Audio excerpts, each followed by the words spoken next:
Welcome to Understanding Photography with Kim Ayres. On tonight's episode, I'm going to be looking at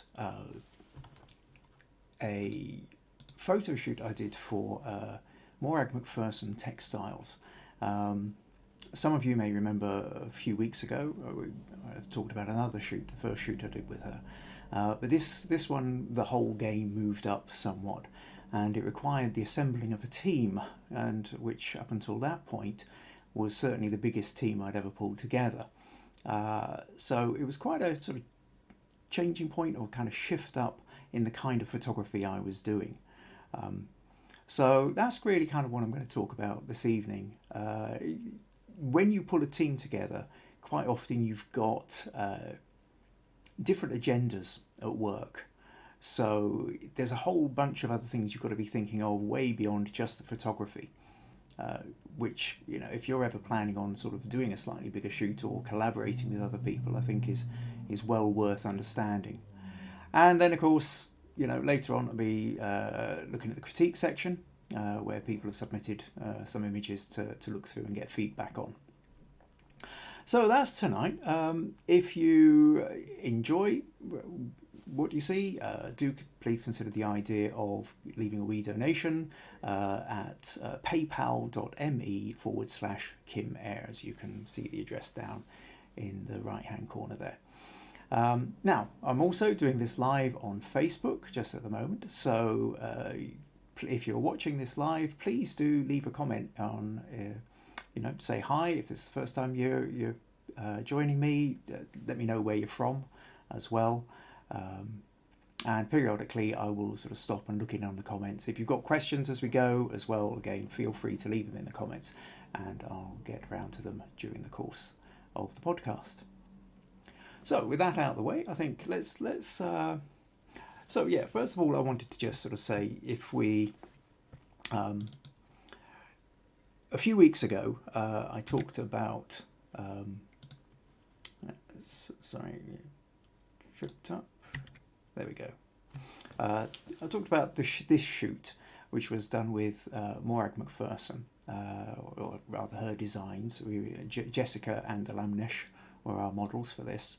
And basically, Morag, textile designer, creates these amazing patterns and then turns them into actually cushions and kimonos. And so for this shoot, we were using models to model the kimonos. Now, what happened was, over the next few months, she was involved in a project called the Mural. And basically, this was part of a thing by Spring Fling. Now, Spring Fling in southwest Scotland is an annual event, goes ahead end of May every year, where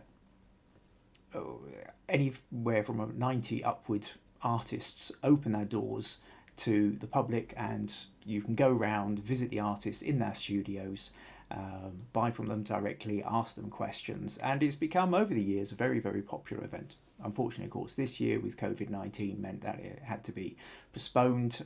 There was various stuff going on online, and well, we need to see how that's going to turn out. But in addition to the Open Studios event, they also had this project whereby 3 artists could apply to do paint the whole side of a barn, create a mural. And Morag was involved in this. And so along with someone else, she created, just really got to go at it with the paint. And at the time, it was moving her completely out of her comfort zone. She was used to designing on a computer, small repeated patterns, and then suddenly she's got the whole wall of a building to play with. And she let rip and had a great deal of fun doing it. And then one of the ideas Morag and I had already discussed previously was the idea of a sort of slightly more urban type fashion shoot than the one that we'd done before, maybe sort of in front of graffitied walls. Only this part of rural Scotland, you don't get a lot of that kind of amazing New York subway graffiti, which is what I think she had in mind. But suddenly realizing that there was a barn that was already painted, maybe we could start, maybe we could shoot some models in front of that. Now, around the same time, I met hairdresser Ralph Yatesley of Basement 20, recently renamed B20, hairdressing salon in Dumfries. Ralph, great guy, full of energy, full of enthusiasm. And we'd met at a networking event, got on really well, met up again, lots of chat, and I started thinking, well, look, are there ways we can work together? The previous shoot where we'd worked with Alamesh and Jessica, hair had either been done by themselves or with Morag. It was just a sort of fairly small affair. But Ralph made it clear that he was up for the idea of getting involved in a project if I wanted. And this sort of started opening up possibilities. Basically, the agreement was if he could get use of the photos to sort of promote what he did, then he'd be happy to sort of come on board without a fee. And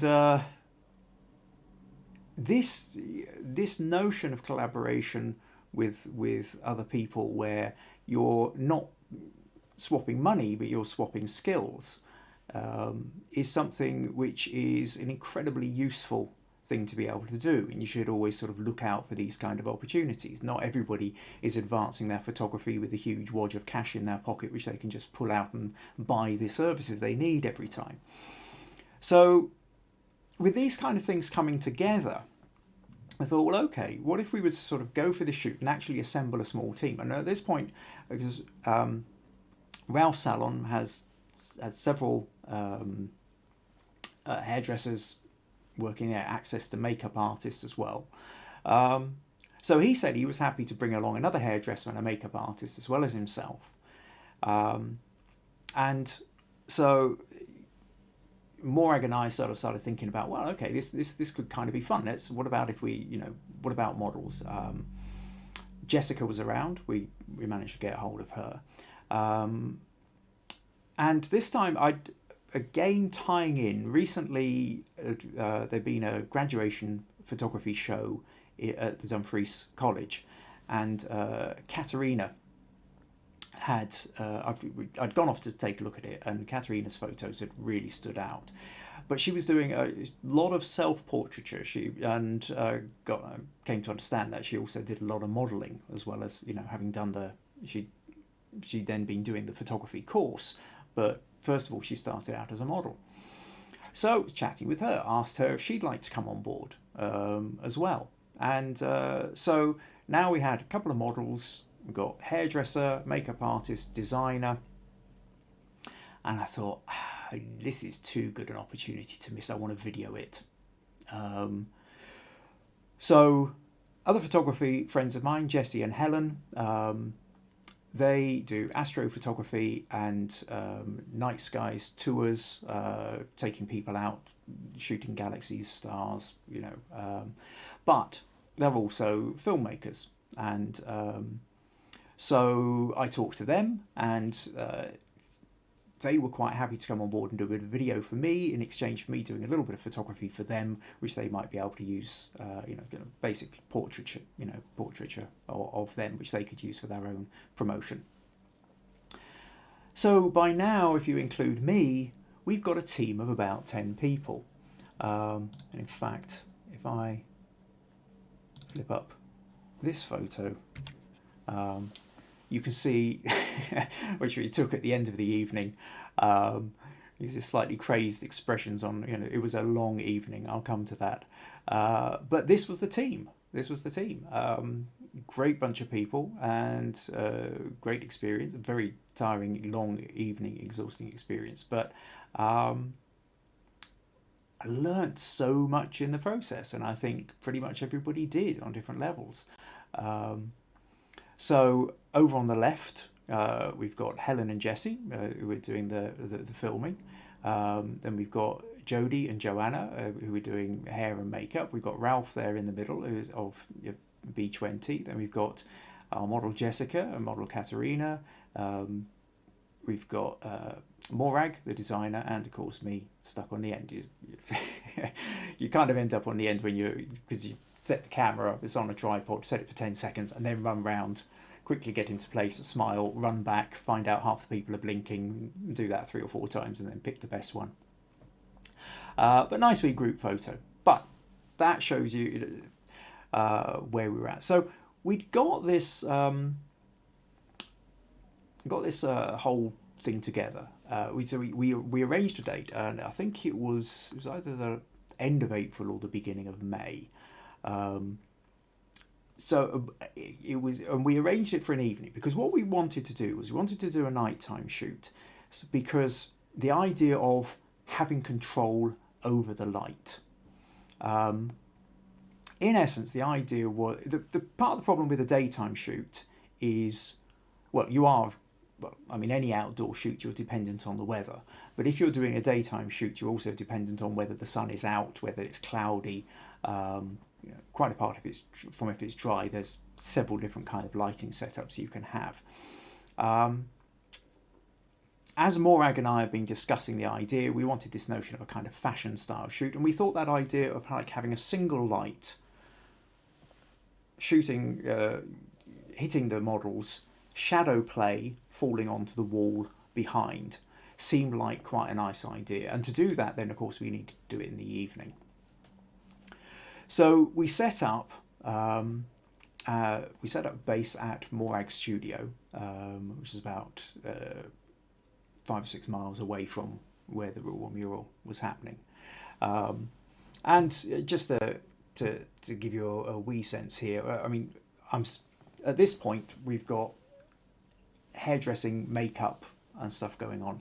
There's not a huge amount for me to do. I mean, there's a wee pep talk at the beginning where everybody's gathered up and we sort of have a cup of coffee and just talk about what we're going to do. And then you're kind of filling in time. Maybe try doing a little bit of filming, but mostly I was leaving that to Jessie and Helen. So I fired off a few snaps. Just sort of, there's Katerina getting her hair done by Ralph. You're just using the overhead light at this point.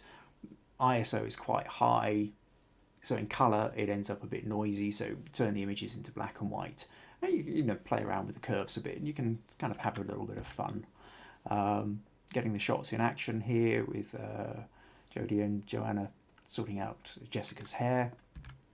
Nice action shot from Ralph in kind of full action with his hair dryer, going for it.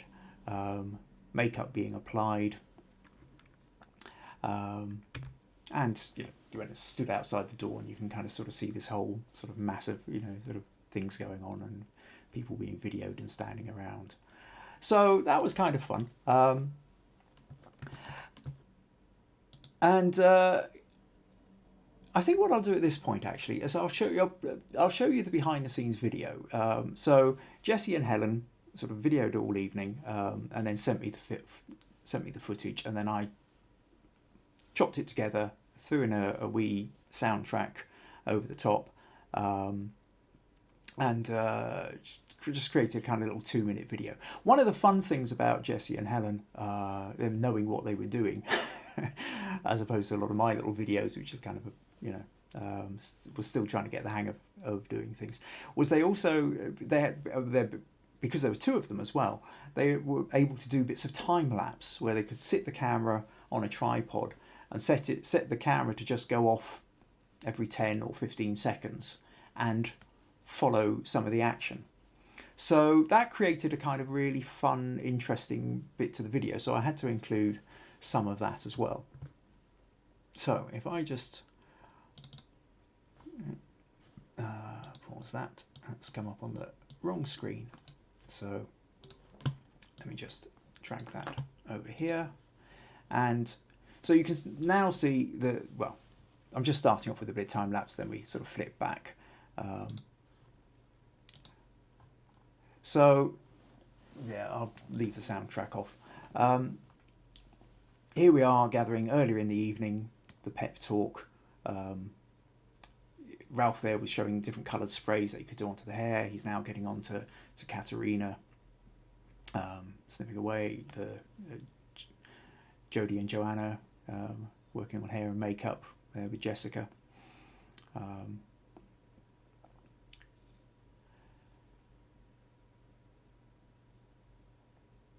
And then here you can see we're heading out in the evening, and by this time it's got dark and it's also got a bit cold. Everybody's got their coats on. You can see I've got a woolly hat on. We've got a steaming hot cup of tea. In fact, actually, I will just pause at that moment. Let's go back to the hot cup of tea. Because this was another really a sort of fun part. And here I have to give a call out to my wife. As soon as we started talking about, I was talking about the idea of doing a nighttime shoot, the first thing she said is, all right, you'll be needing a flask and some munchies then. And I thought, oh yeah, that sounds like a good idea. And brilliantly, so we made up a picnic basket basically to take with us. My wife Maggie was just fantastic. Flasks of hot water and coffee. She also made up some chocolate brownies and some flapjack. And already the evening we sort of started, I thought we were going to start, people have been late turning up, there have been problems, and then hair took a lot longer. So I think it was pretty much about 10 o'clock in the evening by the time we actually got out there to start shooting. And it wasn't overly warm. We've already been going for a couple of hours. The camera hasn't even got out of the bag yet. So to be able to then have a really nice cup of coffee and a really nice sweet treat, tray bake, just went down so well.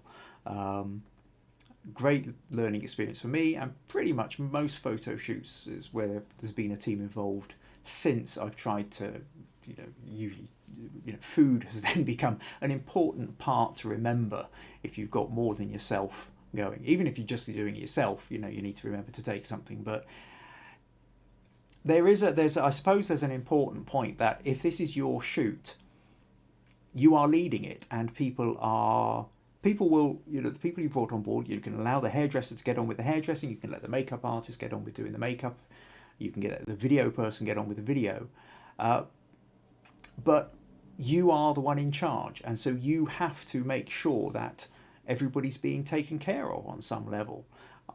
Doesn't matter whether you're paying them or whether they're doing you favors, you are responsible for trying to make sure that that they are happy, content, okay with what they're doing.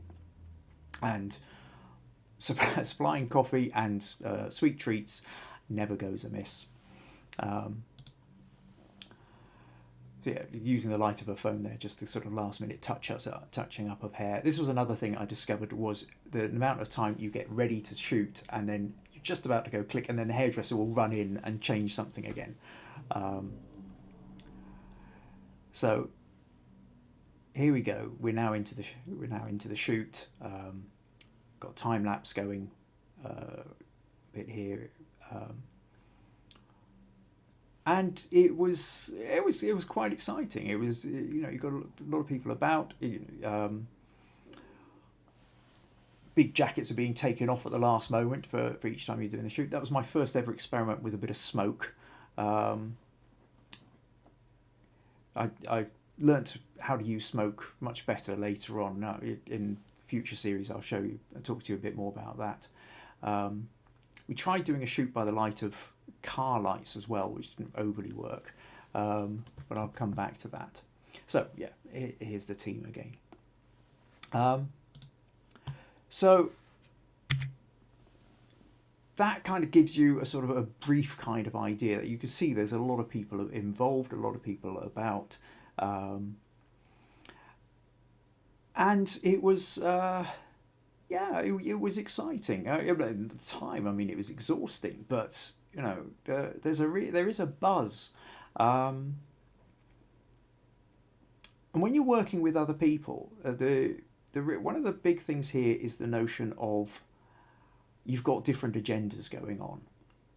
Actually, I'm going to pause for a moment. I'm just going to flip over, I think, and see if they're all right. Just comment from my wife in the comments. Hi Kim, here in the kitchen with a pot of tea. Oh, it was lovely to know you're tuning in, Maggie. And thank you again for helping out with the picnic basket. Yeah, the notion then of the team and the agendas. Now, if you are creating, if you're doing your shoot, you're clear about what you're doing, you're hiring your models, you're hiring your makeup artists, you're hiring your hairdressers, your whoever else is on the team, then that's fine. You're paying them. You ask them to do things, the kind of things you want. Collaboration, though, requires letting go of some things. You're not instructing people directly. You're tapping into the skill set that they've got. Now, you can give them ideas, and obviously, if you're wanting a particular idea and they come up with something wildly different without consulting with you, then things aren't going to work so well. But Morag and I had been discussing it quite closely beforehand. We had a reasonable sense of what we wanted to go ahead with.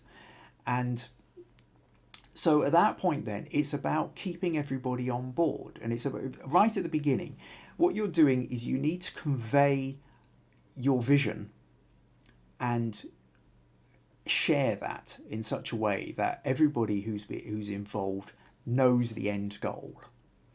Now, my skill is with a camera. My skill is not with hairdressing. It is not with makeup. My video skills are pretty rudimentary and basic. I can get by with them, but they're not at the level of a filmmaker. So there's no point in me leaning over Ralph's shoulder or leaning over Joanna or Jodie's shoulder and saying, no, use this shade of eyeshadow, or cut the, doing a little snip there. Oh, you've missed a bit. What you've got to do is work with them and say, this is where we're going. And then they discuss their ideas with you, and you come to a kind of common agreement where you go, okay, that sounds good. And then you've got to let them get on with it. They're the experts in their field. And as long as you're clear with your instruction, they're clear with their understanding, then you can let them get on with it. Now, over time, you build trust with people. And this was the very first shoot I ever did with Ralph, but it worked, and built a good sense of trust with Ralph. And we've worked on many projects together since. Jessica, we'd already worked with on the previous shoot with, so she was becoming a known factor. Katerina was absolutely brilliant, and so she came on. I invited her along to the next shoot that I did with Ralph as well. I'll show you that in a future episode. So Jodie I've worked with again as well. So you have this, you're building up a team of people, and you've got to be clear on what you're doing, but you also have to be able to let go of. You can't micromanage it.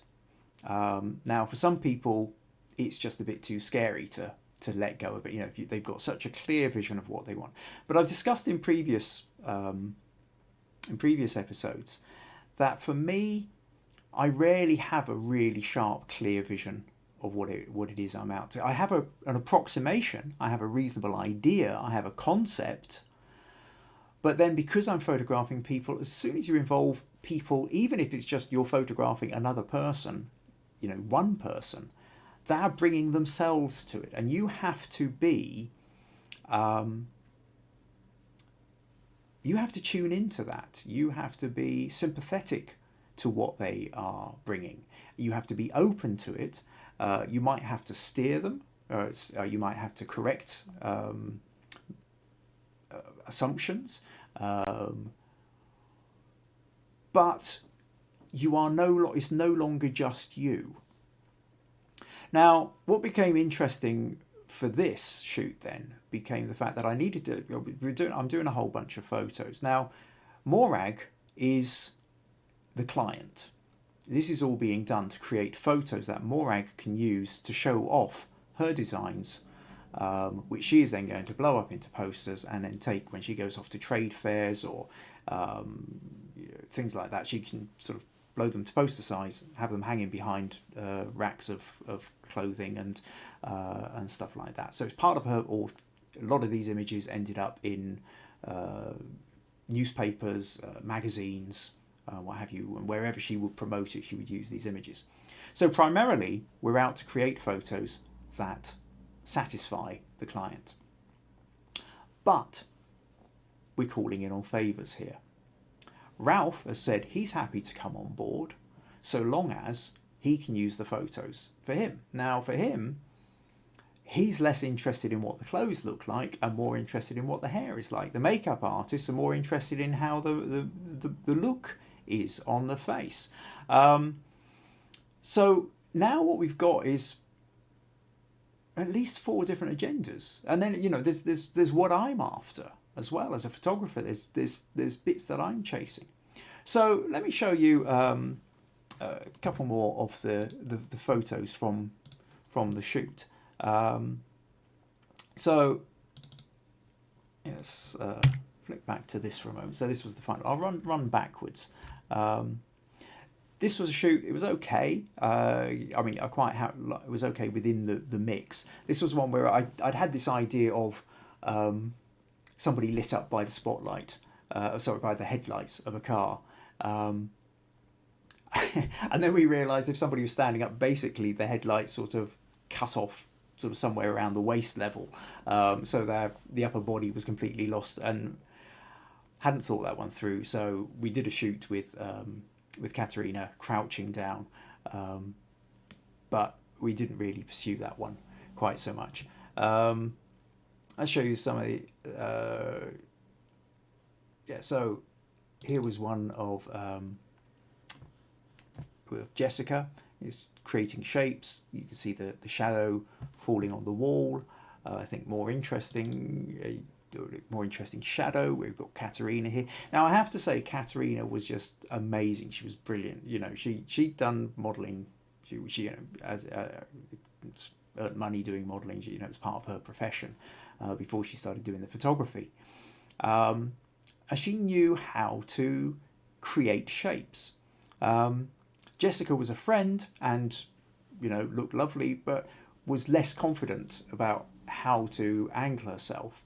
And Katerina was just brilliant then in showing Jessica how to sort of shape her body. I think, and I suppose at this point it's also worth saying there's a real skill to modelling, which I think probably up until I met Katerina I hadn't fully appreciated, because I was always working on I tended to be working with the client. I was photographing the client or somebody very close to the client. And so pretty much everybody I was photographing was by their nature an amateur. When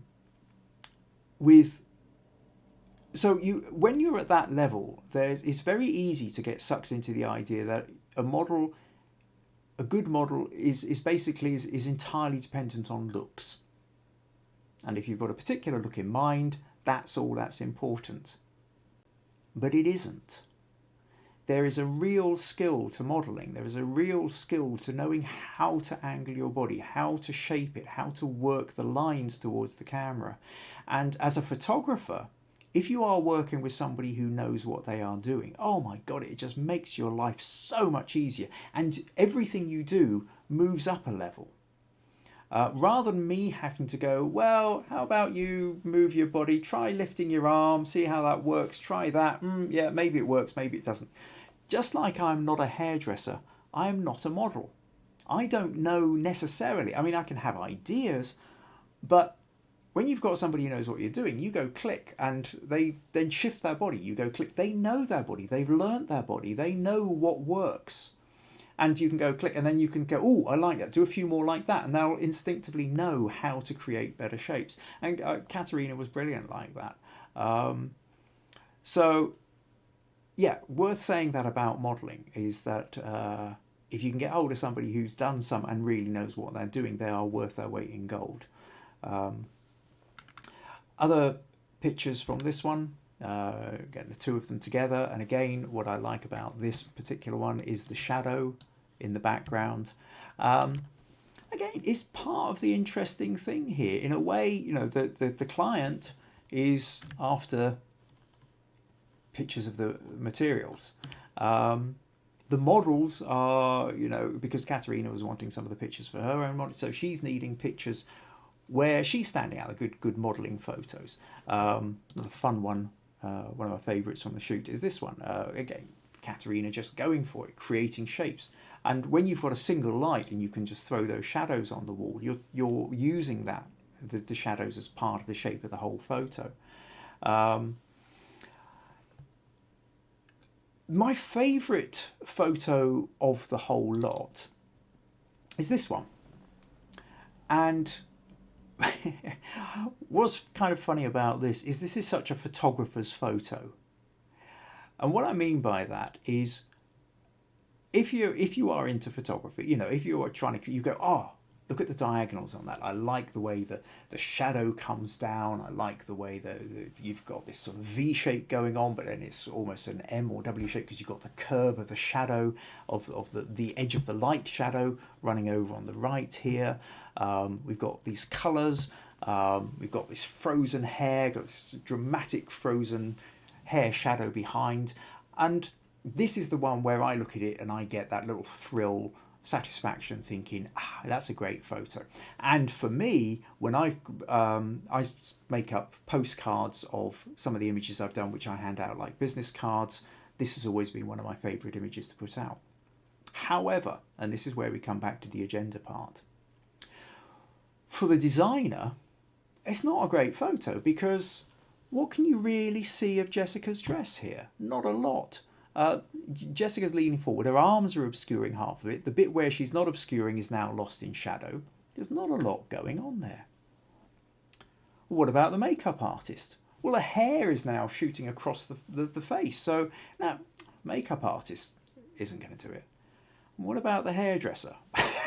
The hairdresser was kind of through gritted teeth trying not to sort of throttle me, I think. I was having a laugh with Ralph afterwards about that. But, you know, Ralph is there busy sort of, you know, or Joanna and Jodie, they're busy sort of sorting out the hair and getting it all right and tidying it all. And I'm saying, throw your head back, Jessica, let's get the hair.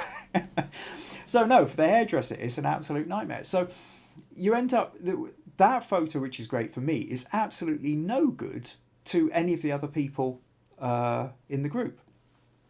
And so this is what I mean, is that you've got different photos creating different agendas. So you know, this photo is, well, that's a good one for that's a good one for the designer, as is this one. This is also a lovely one for the model. I just love Katerina's face on that. Another good modelling and shot, great modelling shot. That this was where I changed one of those where I was playing around with the smoke. Only slightly, you know, it just adds a bit of atmosphere. It was fine for this. I would do it differently now. I like this shot. I love the fact that Jessica's looking at the camera and Katerina's looking at Jessica. This one got used quite a lot in the publicity.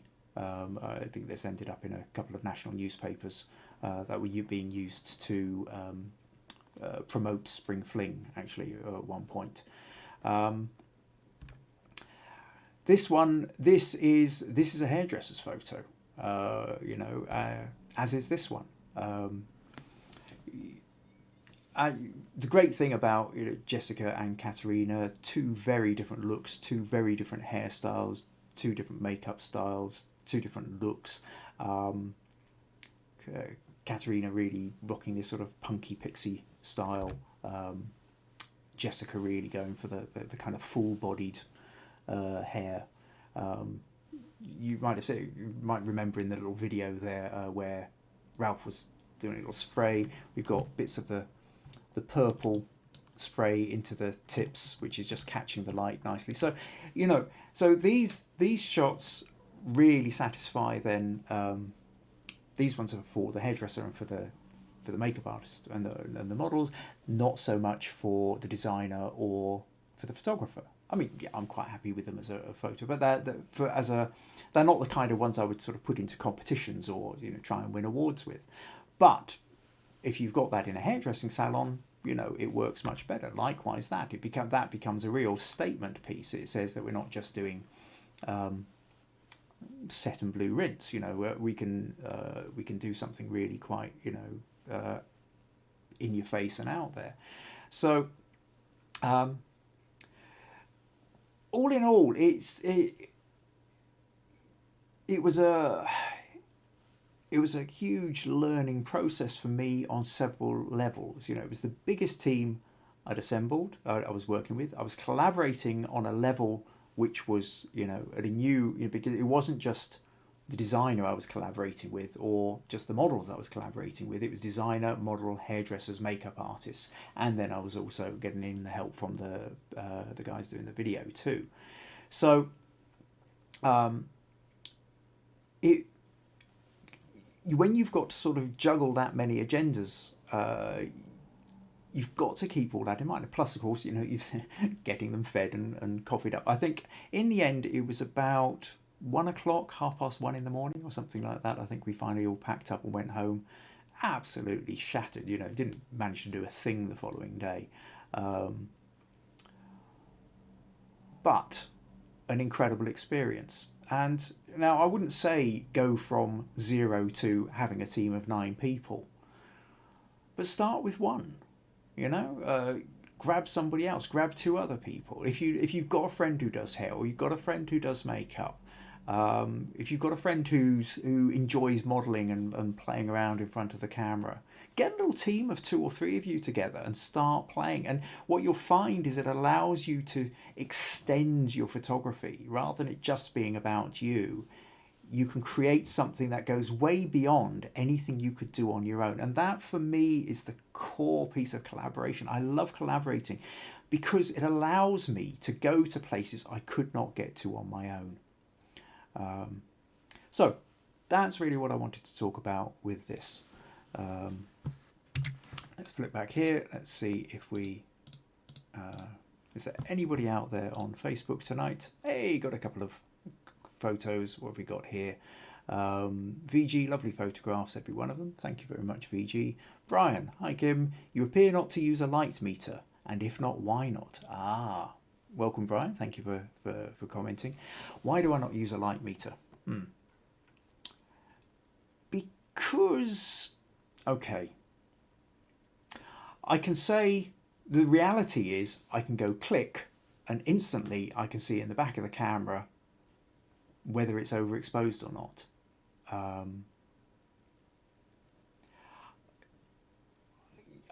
There's another answer, which, if I am being totally honest, is probably a certain amount of laziness. I didn't go to college.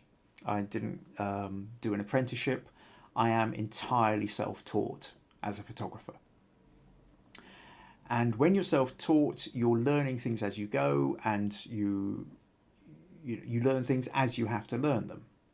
This bit is suddenly really important, so I need to learn it. That bit doesn't appear to be important, so I don't learn it. Now, maybe at a later date, I then find out it is important, so I do learn it. An example of that would be, for the photographers among you, the notion of using RAW files rather than just the JPEGs which your camera automatically creates. For a long time, I only used the JPEGs. I didn't use the RAW files. And when I had tried using RAW, because I didn't really understand RAW, they pulled up and I looked at them and I thought, well, the JPEG looks better, which it does because it's been processed. If you've not processed the RAW file looks dull. But if you are going to edit and really process it, the RAW file gives you a lot more to play with.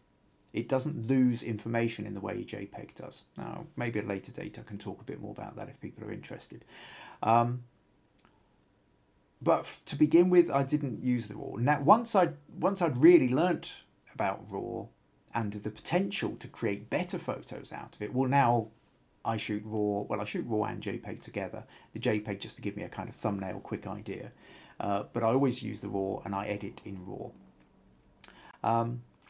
Light meters, I've never really needed to use, never felt the need to use them, because Back in the days where it was analog, where you went click and you didn't even know, you had no idea whether the photo worked until you were in the darkroom and developing it, and at that point you go, oh my god, I've overexposed, oh my god, I've underexposed, oh my god, I've left the lens cap on. These things were incredibly important, and so you would have been idiocy of the highest level not to have a light meter and learn how to use it properly. But I think with today's modern cameras, and also especially because, okay, like that shoot, I was out there and the best I can do is look in the back of the camera. Most of the time on shoots, certainly if I'm indoors, I tether my camera to a tablet or a laptop, which immediately allows me to see the picture on a bigger screen, allows me to zoom in, and I can see straight away whether it's overexposed or it's underexposed, or whether the area that I'm most interested in is overexposed or underexposed. So with that, I never really felt the need to go out and use a light meter. Additionally, with this, I'm using a flash. So standing there in ambient light would have been fairly pointless because all the light was coming straight out of the flash. However, there's probably people who know how to use a light meter who are probably throwing up their hands in horror at me at the moment. And if you are, leave a comment. Please do. Tell me why I should learn to use one.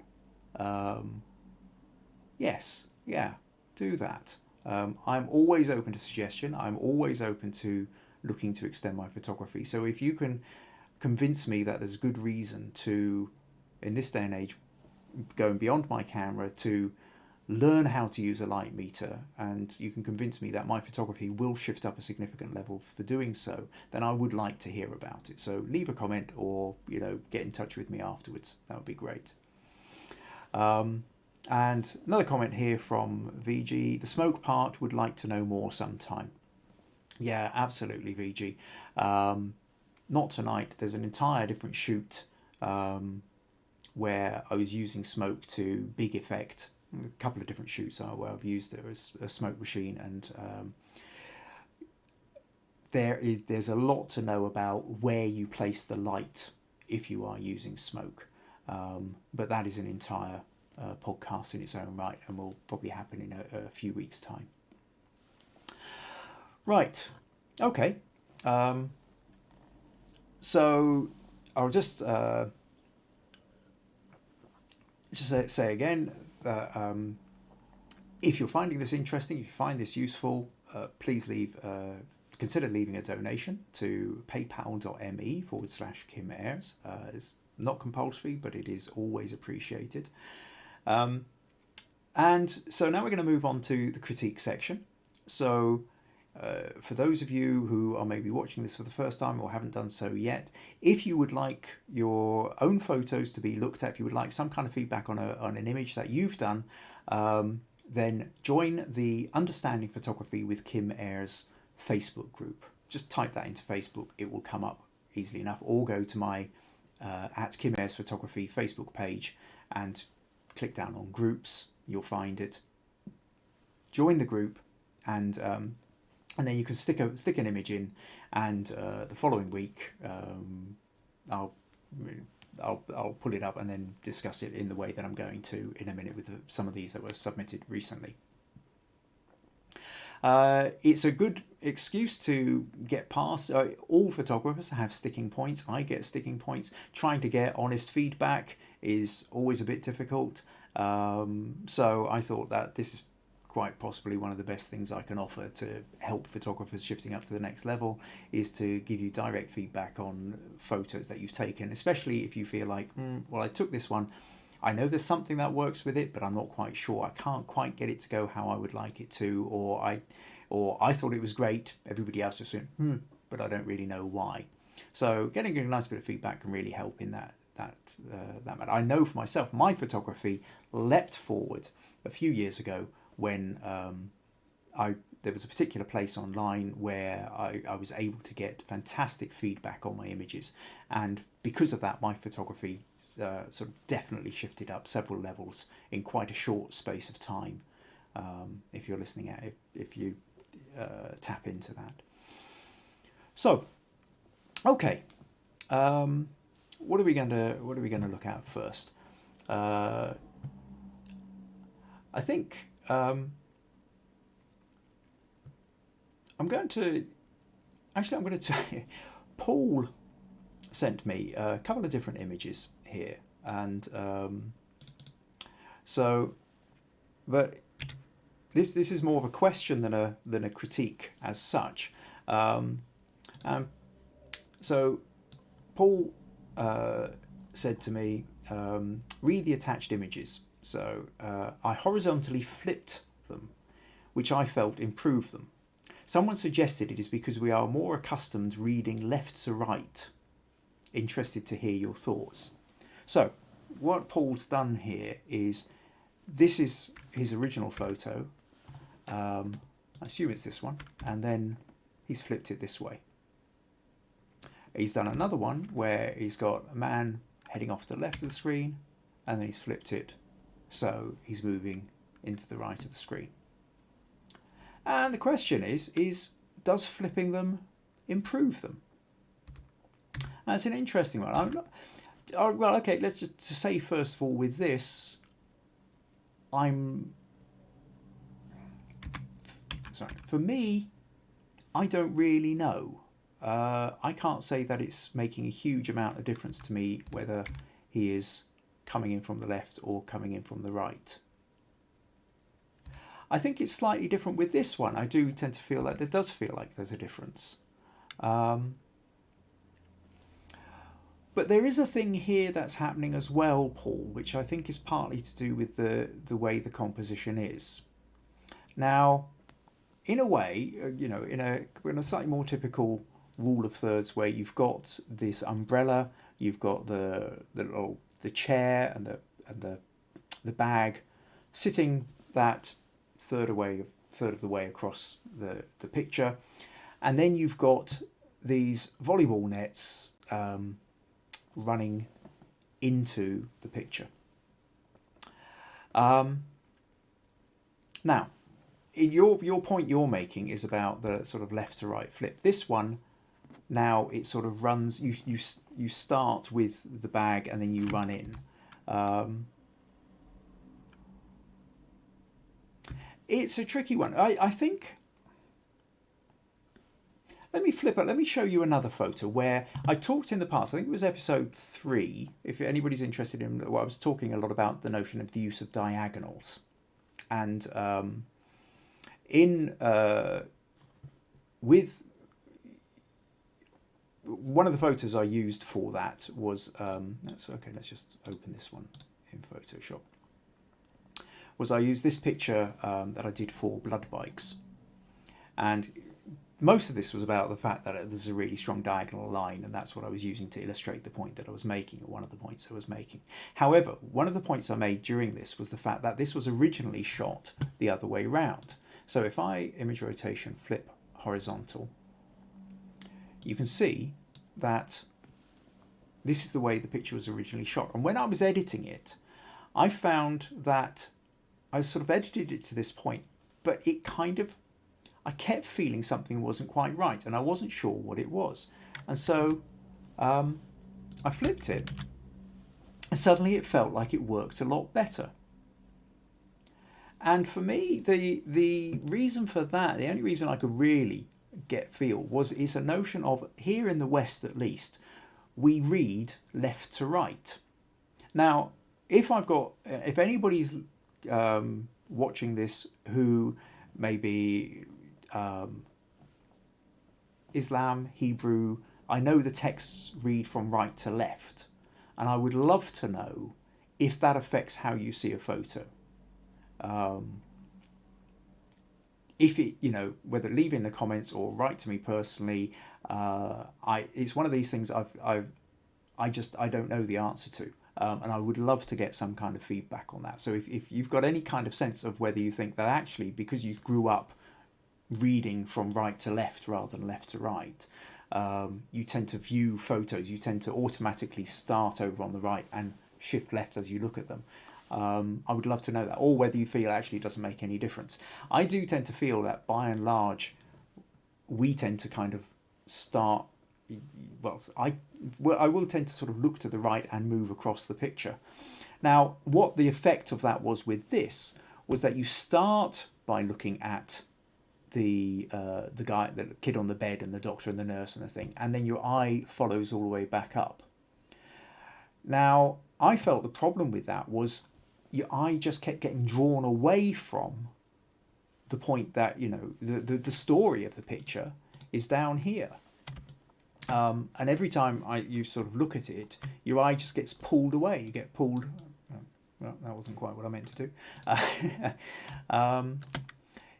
But your eye gets pulled up the screen. And by flipping it, actually I felt that this drew the line down towards it so that it became more of a leading line. You can see all the bikes, but they just pull you down to where the action is happening. So it became like a directional line pulling you to the story. Now, the absolute pain in the backside for me was that having flipped the image, all the writing where it says blood on the front of the bikes and 42 psi and what have you was suddenly the wrong way round, and I had to spend hours in Photoshop trying to rotate and turn the writing the right way round again. It was necessary. I did it. But if we go back to Paul's pictures here, I think there's a fundamental problem. Whilst you've only really asked about whether the left-right works better or not, I think part of the problem is that you've got a leading line. Well, there's nothing to draw your attention to. There's a lot going on behind the net, but because we've got the net, what happens is it creates a barrier to one side of the picture, and we kind of don't look over in that direction. We only look over to this side of the net. And whether if the photo's this way round, then it means the stuff on the left gets ignored, so we get pushed to look at the right, in which case all we've got is a bit of empty beach. There isn't a focal point here. Now, if you had a couple of people playing volleyball there, that might be a bit more interesting. Or maybe if this hut was sort of further over or was larger, or there was, but you need some kind of something to sort of become a focal point. Certainly this way round, I think you've got the brolly and you've got the chair, the backpack, the frame, and the bag. Whether it's a backpack or a chair, I'm not sure. But they are just sitting there as a buttress, really, to the nets. So you're not really looking at them. I don't think they're not really enough to grab your attention. And if the story's about the nets are drawing your eye away, but it's more of a kind of barrier. And I think they would have been better if you'd actually had somebody playing, or somebody cleaning, or somebody walking through the gap, something like that. Because I think even if we flip it around this way, what happens is we start to move across the picture, from your direction, we start to move across the picture, and then we hit the nets and stop. We don't really bother to look beyond. There's a lot more stuff going on in the background. And at this point, suddenly I notice even, there's a couple of people walking away, which is the start of a focal point. Maybe not enough there. If they were further up around here, maybe that would give us the sense to move beyond the nets. But the nets create a sort of barrier to moving across the photo. So interestingly, I think with this photo, there is a sort of slight problem with the setup and the composition, that essentially you create half a photo. The nets, rather than dividing the photo into two interesting halves or two different stories, actually become a barrier. So you only really look at the left half of this photo, or in this one, you only really look at the right half of the photo. Does that make sense, Paul? I hope it does. If not, if you again disagree, please feel free to get in contact. I'd like to know your thoughts on that in regard of what I've said. And to move on to soldier walking along the street. I don't know. I suppose there's an element where my first thoughts would be, this feels like he's heading somewhere, and this feels like he's coming back from somewhere. Am I just superimposing this after the event? Very, very difficult to tell. If he's just doing a patrol backwards and forwards, then it really wouldn't make any particular difference. So I don't know how. Yeah, so because there aren't any other elements in this photo to try and enhance that story of him going somewhere or enhance that story of him coming back from somewhere, I don't know that it really makes quite such a difference. But it's still an interesting thought. Thank you for raising that, Paul.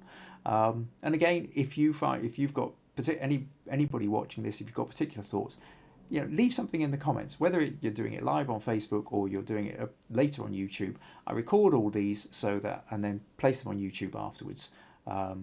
So you can always go, if you go to, again, if I just flip back here, if you look over on the right there, you'll see there, youtube.com/Kim Ayres. You can find the previous 12 episodes. This is episode 13. You can find them all on YouTube. If you go to YouTube, do subscribe, click the little bell which says notifications, and then that way you'll be always updated as and when I post new ones if you can't watch this live. Okay, thank you, Paul. Now, next, let's go to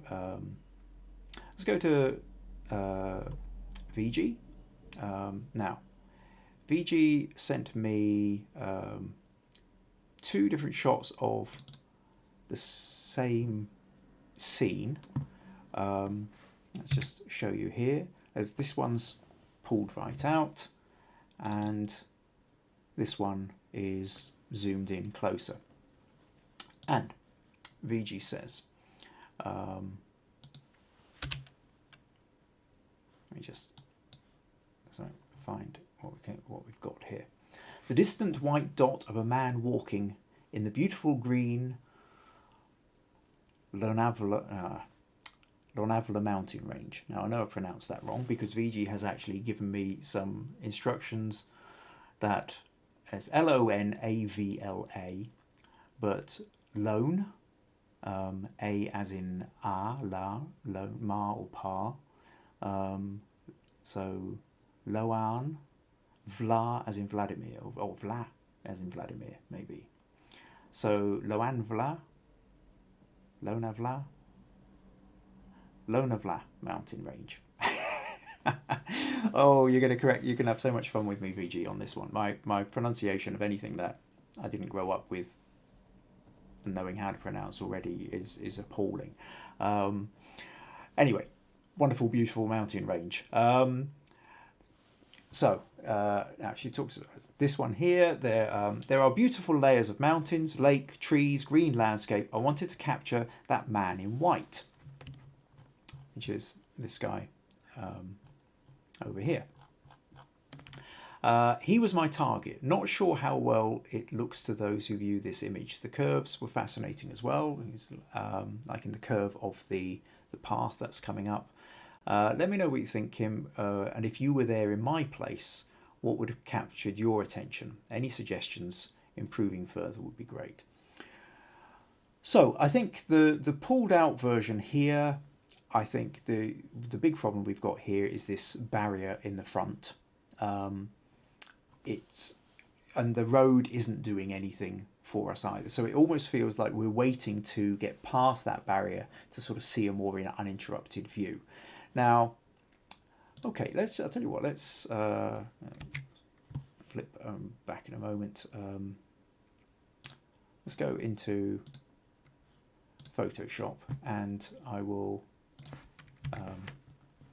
drag these 2 images in so we can see what we're playing. Now, what's happened here, now it is a different photo because I noticed the man is, in this one, the man's leaning slightly to the right. In this one, he's leaning slightly to the left. So this isn't just a cropped in version of the other photo. It's another photo taken at the same time. So presumably VG's gone wide angle and then zoomed in.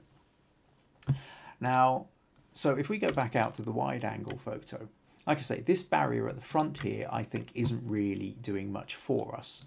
So the immediate sort of sense is you kind of probably crop that off somewhere. The horizon isn't quite straight either, so we, just straighten that horizon, something like that. We've now got a very panoramic view. Not sure whether I would maybe still take this out. I think now, interestingly, on this one, you've come in. Now you've cut off here. I think there's actually there's something quite interesting going on up at the end here, which I presume is some kind of dam or bridge.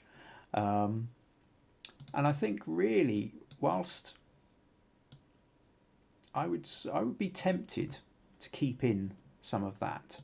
Now, again, we don't need quite so much on the left, but if you're sort of talking about where's the story, I think you're kind of looking somewhere around here. At this point, maybe just take out that little bit of barrier there. But I think that gives us a sort of slightly more interesting shape to begin with. But the main thing here, though, is what VG's talking about is this little man here. So let's move into this bit here. Because the problem is with this, it is really, the photo is all about the shape of the landscape. It's about the shape of the hills. It's about the embankment and the dam or the bridge at the end. It's about, the tree creating a solid presence on the left-hand side of the photo. You've got the clouds coming over the mountain, creating a sort of darker, moodier kind of thing rather than a daylight shot. Or it was a bright day, sunny day shot. But the man's grabbing your attention. Now, on a scale of this, we're just not getting him at all. So you did, I think you absolutely did right, VG. You zoom in, you're trying to capture something of him. But the problem is he's still pretty small. And sometimes you can't get enough zoom. You're too far away. If he was bigger, if you were at a different angle. But having said that, I think there's options here whereby I was playing around a little bit earlier with this, VG, and a bit like I did with one of your pictures last week, I considered the idea of going portrait with this. If you kind of crop in something like this, then what you end up with is, and again, we'll just play rule of thirds-ish. We've now got the man down in this bottom sort of corner of the rule of thirds. We've got the tree sitting up here. And now you start to notice the man a little bit more. Little very quick bit of editing. If I go to Camera Raw, Photoshop's just updated its system and they've changed the whole layout of Camera Raw. So you'll have to bear with me for a moment while I still kind of working out where they put things. So maybe just, this is just to sort of make things stand out a little bit more. I'm just adding in a bit of vignette and then I'm going to play with the clarity and pull that in a little bit. It's just creating a little bit more contrast and I think it's allowing him to stand out a bit more. So we've gone from that to that. Or really, we've gone from that to that. And now I think what we have here is a better shape. I think we've got the man, you've got the curve of that path, which is one of those things that you'd notice and you wanted to capture, you can now capture more easily. The man is sitting here, the white is a little bit more, it would still be nicer if he was a little bit bigger, but you're making do with what you can. We've got a tree creating a nice sort of strong counterbalance to the man. It looks much bigger. We've still got some of the water, we've still got some of the hills.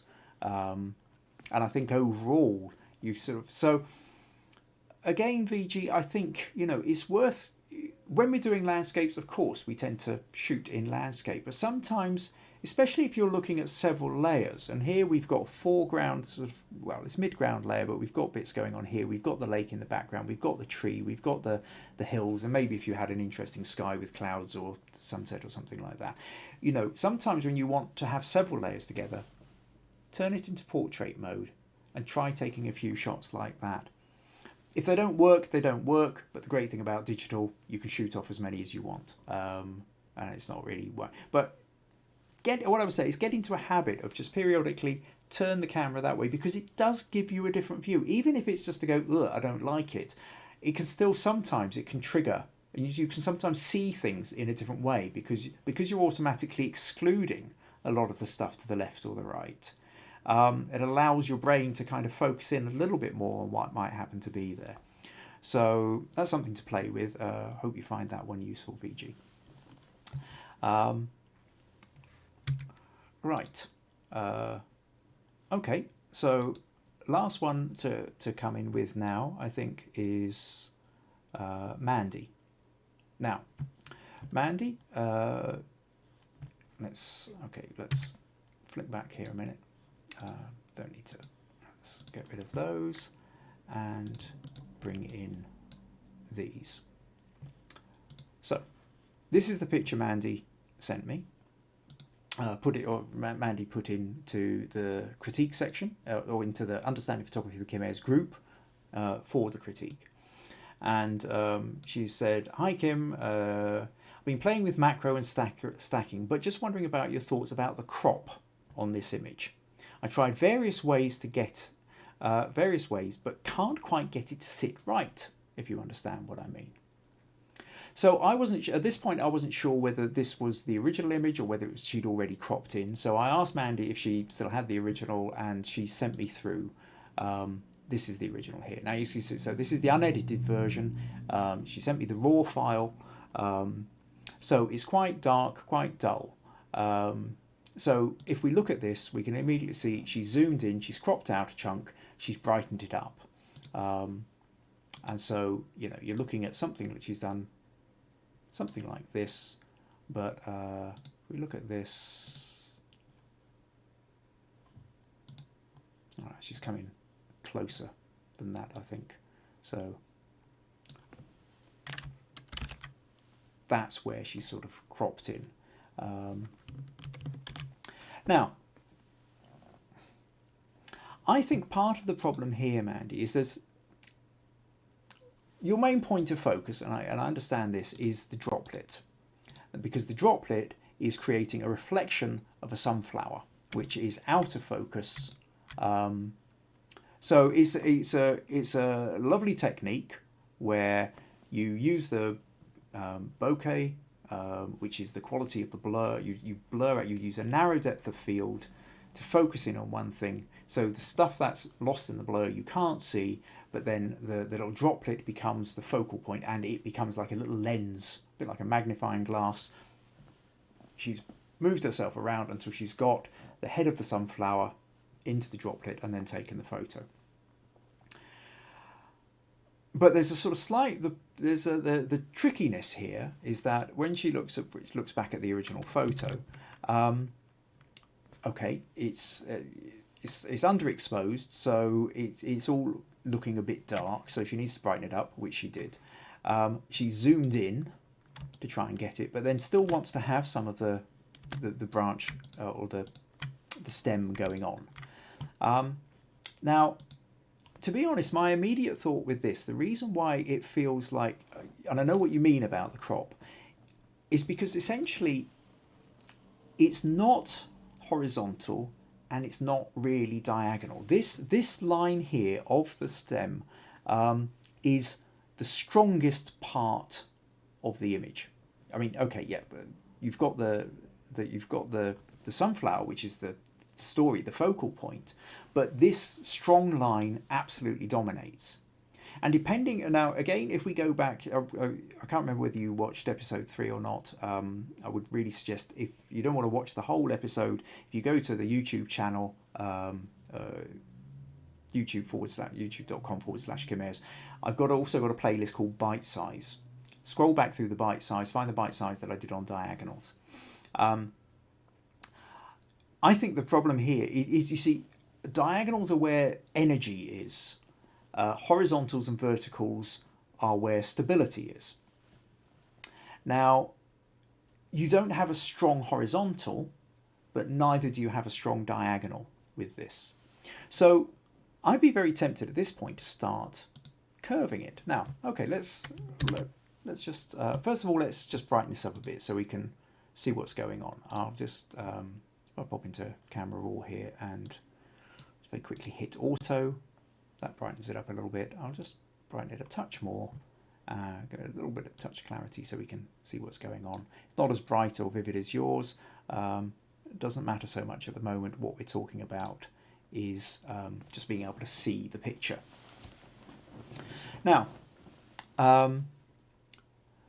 there's an element, where I almost kind of prefer the uncropped version or parts of it. Now, okay, I get the fact that your sunflower is in the middle here and it doesn't become quite strong. There is too much space around here. But this curve of the line is coming down. It becomes more diagonal. And so that creates a strength. There's also, interestingly here, I can see here is there's a thread coming off, which I would imagine is probably a little bit of spider web, which you removed in your edited version here. I actually quite like that. What you've got here is you've got a little line which is like a counter diagonal to it. This little line here, let me zoom in here so you can so those, hopefully if you're watching this on a fairly small screen, you can still see this little bit of thread. When you zoom out and you've got it on a desktop, you can see the picture, and if this was blown up as a print, you would still be able to make it out. But this creates a counter diagonal coming off here, and it's starting to move towards this corner. So if I take this and I just sort of bring this in a little fraction like that, this diagonal comes down to the bottom right corner, and then we've got this little counterpoint shooting up towards the top right. So immediately I think that makes it a little bit more interesting. However, it's maybe not enough. The reality is you want to make more of this, and I get that. So what I would say is, when you pull in and you start to crop in because you're wanting it closer, that's all right. So fine, maybe we're doing sort of something like that. Now, in a kind of classic rule of thirds, we have it roughly something like that. You go ping, not a million miles away from what you've done there. I've just cropped it fractionally different. I've not got quite as much at the top that I've come in closer, I think, with that one. But then you've got that, you don't have enough really to support it. You're kind of wondering, well, what about the shape of this? So I think if let's go back here. What I'd be tempted to do is actually rotate this. Now, you see, if you rotate it this way, let's just pull that up here, something like that. I'm just going to show you something. Now, maybe we do something like that. I will use content aware, and what that will do is just fill in the little gap where it's cropped off. So now if you do that, which immediately, now we've got a very strong horizontal. And you can see how that has changed the mood of that. Now, I'm not necessarily saying it's better at this point. I'm just trying to draw your attention to the fact that by straightening that up, you've created a slightly different, whereas this one suffers a little bit from, is it horizontal, is it diagonal? This one, we're staking our claim, it's a horizontal. And then what you've got is you've got the flip up of the leaf up here. So that kind, I think, sort of, what it does is you've still got this as a major focal point, but this part here has then become like the secondary story. Again, I'm just waving my mouse about here. My son told me off the other week or two ago about the fact that you can't always see where the mouse is moving, especially if you're watching this on a small device. So if I let's just zoom in here. So what I'm talking about is we've still got our main focal point here, but this bit here becomes almost a secondary story as the way this flips up like that, and we've got this little sunflower bit here, which is a nice little echo of this one. So I think that enhances that idea. But what I want to do is, let's go back here. What if we were to make more of the diagonal? And this is the real key bit that I was thinking here, is if we pull this in, something maybe a little bit more like this. And again, I will use the content aware.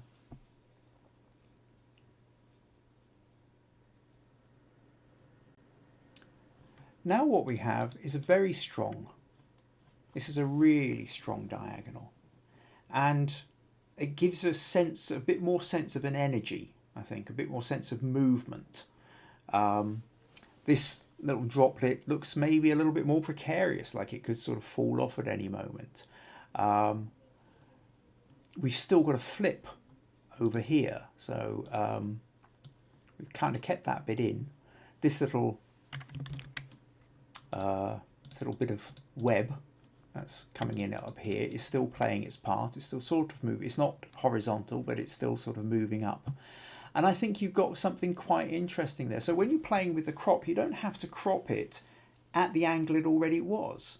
You know, consider the idea of tilting and tipping. I mean, interestingly, with this one, if we let's paste that. So it's all copy paste, and I just want to show you what happens if we rotate this or flip it. So if I image rotation, flip vertical. Now, it wouldn't naturally sit like that, but that creates a slightly different feel to it. If I was to rotate it 180 degrees, we've now got the curve coming down, but this is sort of up at the top. We've got this sort of light over here, which presumably is the edge of the sunflower, actually now becomes a bit more slightly obviously the edge of the sunflower, which I don't think it was when it was the other way around. Or, hell, we've been playing with Paul's thing of what does it look like if you flip it left or right. So let's just do a flip horizontal. Does that work more interesting? I don't know whether it does. Possibly not. But is worth playing with. Again, part of this comes, Mandy, down to the story you're trying to get. You've got an idea. You've got something you're chasing. Which of these satisfies that the most? For my money, I'm probably most drawn to this. But, you know, don't be afraid to tilt. Don't be afraid to get the angle. And sometimes I do this in camera as well. That notion of the diagonal, once you understand the power of diagonals, you can start looking for it when you're out there photographing. And there's been plenty of time, you know, I've seen, you know, an interesting curled leaf hanging off a tree, you know, it's a dead autumn leaf or something like that. And I've taken the photo, and as I'm looking through, I'm thinking, there's little twigs going off here. If I angle the camera, I can get one of those twigs on a stronger diagonal. And then I take the photo. So I've then already got it in camera, and I'm not having to worry about cropping in and missing out chunks of the photo, or like this one where we've had to deliberately fill in the gap because it was tilted too much. So that's really my suggestion, Mandy, is consider the diagonals. I think if you can get strong diagonal lines, or like we did before, even if you want to make that statement and make a much more horizontal statement, and that's fine too, if that's the story you're going for. It's about being clear on it. I think the worst of all worlds is when you're kind of in that in between. It's not really strongly diagonal, it's not really horizontal. It ends up feeling slightly wishy-washy, and I think that's probably why you felt uncomfortable. You knew you were onto something, but you weren't quite getting there. So I hope that helps. I found that interesting as well, because I looked at your original photo and wasn't sure, so gave me a chance to get in and play. So thank you for submitting that. That pretty much brings us towards to the end of this section. So what I will do now is any last comments? VG, I will definitely try the portrait mode. I'm waiting for lockdown to end. yeah. Maybe a few house plants, views out the window, shampoo bottles in the bathroom. A lot of us, I think, are starting to go a bit crazy with some of the things we're not able to photograph at the moment. Now, next week, Next week's going to be quite different. Next week is pretty much the third month, quarter year anniversary. It's not an anniversary if it's a quarter of a year, but quarter year celebration. This is episode 13, but of course that's 12 weeks since 12 weeks and a day since I started. Next week, but anyway. I'm going. I'm. It's going to be a different episode, quite different. I'm going to try something new with this. What's happening is that it's going to be turned over essentially to judging a camera club competition. There are three local camera clubs to this area: Stewartry, Abbey, and Lawburn camera clubs. During lockdown, decided that they would sort of combine forces online, and they've been having weekly competitions where anybody, any of the three camera club members can join in, submit their images, and then each week somebody judges it, and the winner judges the following weeks or something like that. So anyway, I was talking to Keith, one of the camera clubs, and we were talking about the idea of, a lot of the members of the camera club would also really like to get some feedback, critique on some of their images. So what we're going to do is, they've been set a task now to create some photos on the theme Tell a Story. At the end of this week, I'm going to be sent the entries, and next Tuesday I'm going to judge the competition, say who I feel gets first, second, third, any commendations. There's two categories: there's the DSLRs and there's the phone ones. But also any photos where I think there's an interesting story, there's an interesting technique to be talked about, there's maybe an interesting way in which I feel this photo could have been either improved or changed in a constructive way, then I'm going to be discussing that. So essentially the whole episode becomes a critique version. So if you're into that, then by all means, please tune in. I think you should find it interesting. Final little message here from Mandy. Thanks, Kim. That was really interesting watching you process through my image. Very helpful. Thanks for getting back to me, Mandy. I'm glad you found it useful.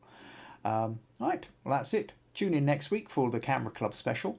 And in the meantime, keep taking the photos and try and be as creative as you can under whatever lockdown conditions you're under. And I'll see you next week. Thank you very much. Bye-bye.